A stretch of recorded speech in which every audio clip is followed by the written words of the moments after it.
Episode von Deutsch ist leicht mit Frau Lindsay. Welcome to another episode of German is Easy with Miss Lindsay. Unser Thema heute, Satzstellung. Our topic for today, word order in German sentences. There are only few rules that you need to remember in a German sentence to make sure that you sound like a German.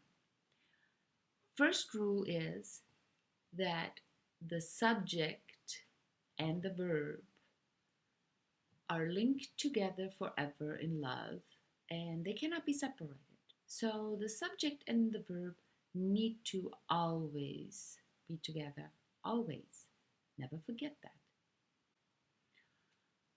Now that you have the first rule, that the subject and the verb need to stay together, you need to remember as a second rule that our verb is always in second position. Look here, second position. Not necessarily the second word, we'll talk about that later, but second position.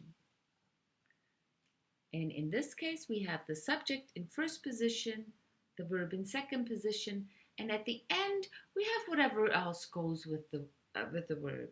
Let's look at a few sample sentences here. So, wir haben in der zweiten Stunde Deutsch. So, to have German kind of belongs together, but it is separated because the verb needs to be in second position and whatever else goes with the verb goes to the end. And we have a subject here in first position. Everything else goes somewhere in the middle. And we'll talk about that a little bit more later on. So to illustrate a little bit what it means, second position, I have a few other sentences here. Die Kinder lesen gern ein Buch. Okay, the kids, we have 1, 2 words here, yet the verb is second position. Okay, why? This is first position, even though it's 2 words. At the same time, Frau Holcomb und die Schüler, Mrs. Holcomb and her students, big first position, but many words, second position, singen. So we have started our sentences with the subject up until this point. Now let's take a look at sentences that don't start with the subject. So, as you can see, number 1, we have anything, not the subject, starting the sentence.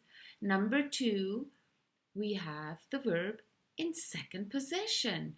So that didn't change now, did it? So the verb stays in second position. That is a universal rule. Your conjugated verb is in second position. And right next to it, because they are forever in love, is the subject. Never separate them. So the only thing that really has happened here is we switch these two around to allow for the verb to be in second position. Now let's look at a few examples. In der zweiten Stunde haben wir Deutsch. Notice we have the subject here and the verb here. Usually we would say wir haben Deutsch in der zweiten Stunde. But no, now we started with in der zweiten Stunde haben wir Deutsch. Ein Buch lesen die Kinder gern. Im Chor singen Frau Holcomb und die Schüler. Again, notice how our first position is not necessarily just one word, but it is a unit that belongs together that logically you wouldn't separate. Even in English you wouldn't separate that. Okay, und das war's für heute. Tschüss, bis zum nächsten Mal.